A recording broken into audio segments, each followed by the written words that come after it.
So, almost 2 weeks ago, I saw a video from Jorts making the rounds on YouTube. How fast can you touch grass in every Mario game? Now, it's certainly a fun video that really memes it up, but it's actually made me think about the same thing from the Pokemon perspective. There's no consequence for touching grass in Mario, but it's something that actually needs to be done in Pokemon. The only way for us to level up our starters and try our best to catch them all is to, well, touch grass. Tall grass, to be specific. So that's what I, the real Dexter, am doing here today. I'll be going through every main series title, or rather one from each pair of games, third versions and sequels, as well as the remakes, for a grand total of 21 Pokemon games. And where else could I start, other than with the first generation in the series? Pokemon Red. The memories that come with this game. I actually own 3 copies of it. My own copy, my sister's, and one that a friend gifted to me a few years back. It's crazy that they've still lasted this long, but I imagine I'll have to replace these batteries sooner or later.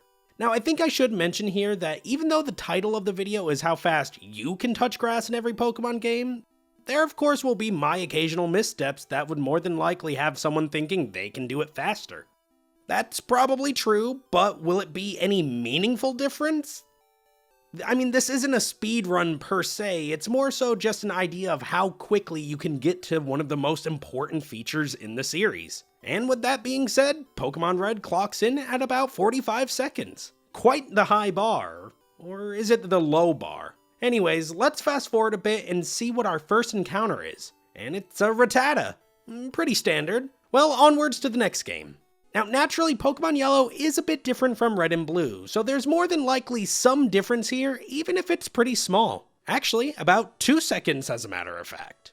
I figured after letting Red play all the way out, I'd keep the Gen 1 section a bit shorter, especially since we've got to revisit Kanto a few more times on this journey. Now to see our first encounter, it's Pidgey.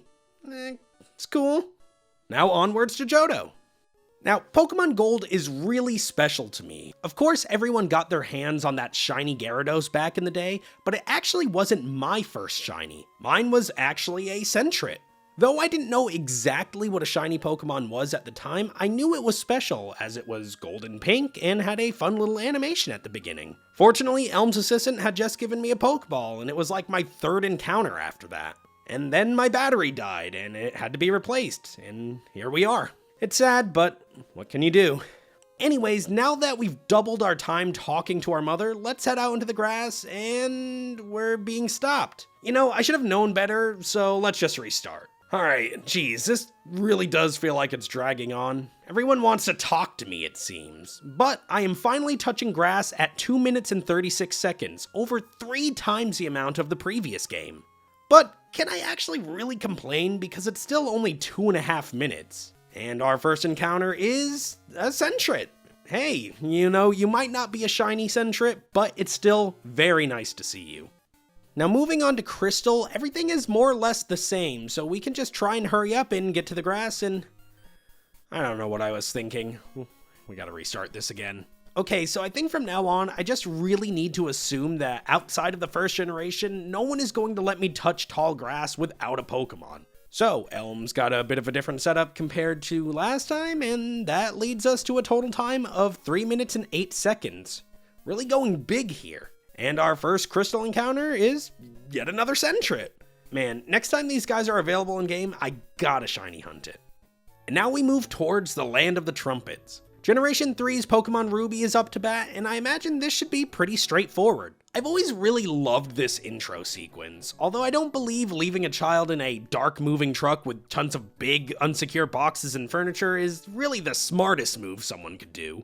So now that everything in the home is taken care of and I've missed seeing my dad on TV, I can go and help Birch out and... Alright, this is getting old.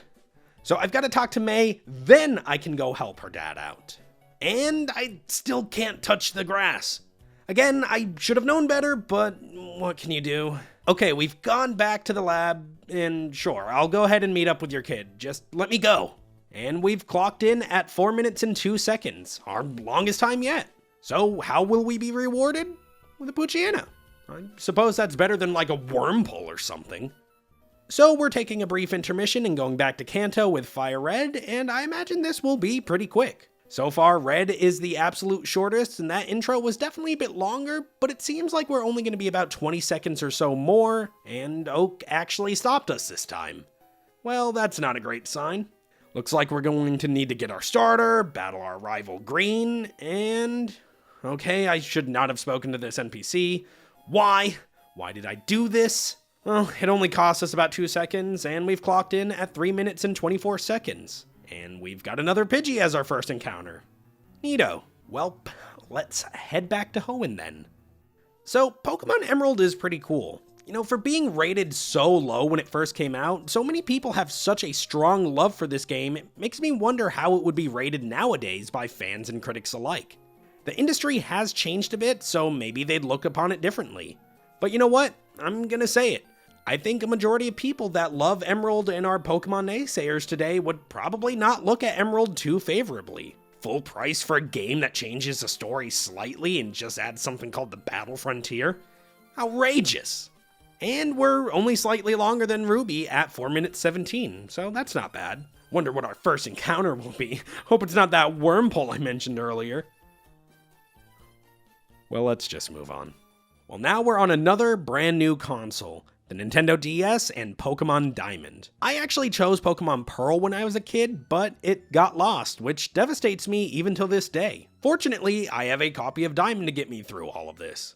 And I gotta say, setting up capture for this was a pain. I had to hold start on the 3DS to make it enter this pixel perfect mode, which made it really small, so then I had to do a lot of meticulous cropping of the leftover black screen in order to get a clean result. It's a pain, but I do think it was well worth the effort because it looks pretty beautiful. So Barry is really wasting my time here, but fortunately, the grass is right there, so that shouldn't be an issue. Okay, he's being a real hall monitor about this grass situation, so let's just get to this lake already. And finally, at 4 minutes and 3 seconds, we're in some tall grass. And unsurprisingly, my first encounter is a Starly. So let's just head into Platinum. That game had many improvements to the speed of the game, so I'm sure touching grass will be even quicker. Well, now I feel like I'm being teased.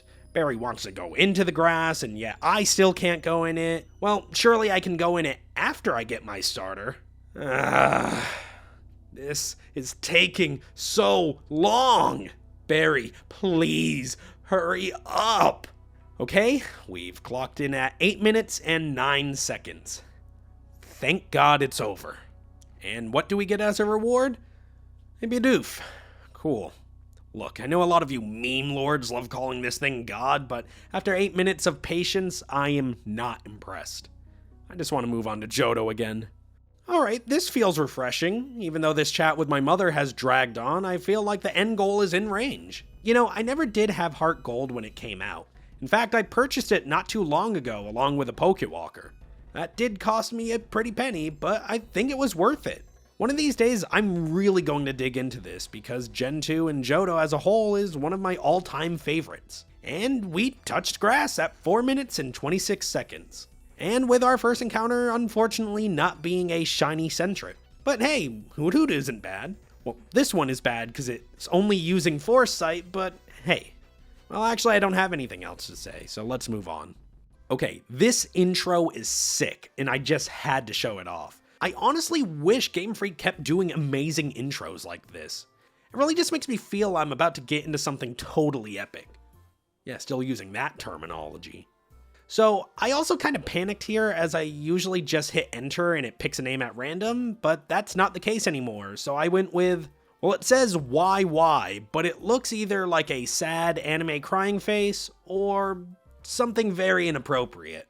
Anywho, Black and White are really refreshing games. You get to start off with 2 battles in your room with your 2 best friends, the moving sprites, God, the music, it's just all so awesome. In fact, it's so awesome, I don't even care that we're already back to long periods without getting to the grass.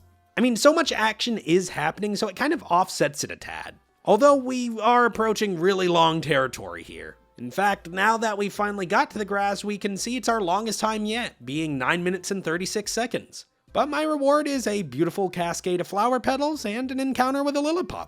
So that is pretty awesome. Now for the sequel games. We're starting off in a totally new town in an expanded version of Unova, with our protagonist, P. And his rival, Hune? Great. Now, at first, when passing through this gate, I thought I had made a mistake and was going to have to restart, but the rest of her dialogue did calm me down a bit. And we've gotten to our grass patch in 9 minutes and 23 seconds, so we shaved off a little bit of time here. Not too much, though. And we've got ourselves a Purloin encounter. Alrighty, moving on. Now, there are some real memories here with Pokemon Y. See, I always managed to get every new generation when it came out, but X and Y were the first ones where I actively kept up with the news cycle. I suppose they did make it easier now that Pokemon games were releasing simultaneously worldwide, but still, it was really special to me, being 3D, character customization, and of course the introduction of Megas was also so crazy at the time, it just felt like Pokemon had reached new heights. And you know, despite all of the back and forth stuff in the very beginning of the game, the 7 minutes and 11 seconds didn't feel too bad, honestly. However, being rewarded with a Pidgey as my first encounter did not feel too great. But you know what will? Heading back to Hoenn. Man, the way they did the intro for this was just so cool. Mixing in the original intro while also showing off some new 3D cutscenes was just peak for introductions at the time. I know people may have been slightly let down by the scale of these remakes, but I thought they were pretty fun, and they had some interesting and meaningful changes that really set them apart from their original counterparts. Hopefully that also means not too long of a wait time for touching grass either. Well, all things considered, 6 minutes and 39 seconds isn't so bad considering we're in a new era of Pokemon now. And we've got another Wormpole encounter, so that's cute. I mean, these aren't the pixel art days anymore, so of course cutscenes like how we're getting are going to add some more time compared to the limitations of the Game Boy Advance. Well, it really does feel like 9 minutes is our cap, so I'm sure the rest of the games that follow won't be so bad.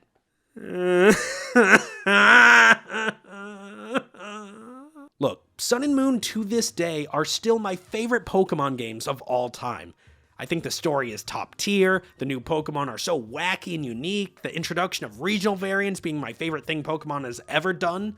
There's just so much to love about these games. But, I have to admit, this intro is crazy. Just so much time spent getting to know all of the main characters all at once. Now look, I don't really mind the cutscenes like this, but in this specific circumstance where I've gone through 14 games prior to this, it feels like a nightmare. Of course, I did it to myself, but still. You know, I actually think people wouldn't mind the cutscenes so much if there was some voice acting. I personally think these are the first games where it really feels like that would have improved the experience significantly. But I can also understand people wanting to have the option of just getting to it. Especially with the tutorial stuff. I get that every game is someone's first, but having the option of saying, hey, I'm a Pokemon master, I know what I'm doing, wouldn't be a bad idea. Anyways, Sun and Moon has clocked in at 22 minutes and 18 seconds. And we still have the Ultra games to go. Well, hey, here's something new. The Switch being in there. Neat. And you know what? This does feel like it's going to go by a little bit quicker. I might like Sun and Moon more than the Ultra games, but in this particular thing that I'm doing, I'm absolutely loving it. And we've gotten to the grass at 8 minutes and 37 seconds.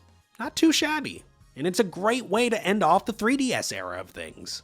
And now we can finally move to the current Pokemon vehicle, the Nintendo Switch, hands down my favorite console ever. Now when they announced the Let's Go games, I was kind of stunned that what is essentially a remake of Pokemon Yellow is what they decided to go with, as well as a push to make Eevee a secondary mascot of sorts. Now the controller stuff here is very weird, admittedly. I loved these games, but I could really never get used to playing with a single Joy-Con. For the most part, I did use the Pokeball controller, but today I'm just sticking with the right Joy-Con, which appears to be missing from my entertainment center in the game. So I think that's a pretty neat touch. Now, I thought since this was a remake of Yellow that there was no way that the intro could be too long, but well, at least 6 minutes and 34 seconds is quicker than any other time we've had since Heart Gold. Oh, and by the way, I forgot to mention this was the beginning mark of when grass actually started to mean less in the Pokemon series. In fact, Let's Go has no random encounters.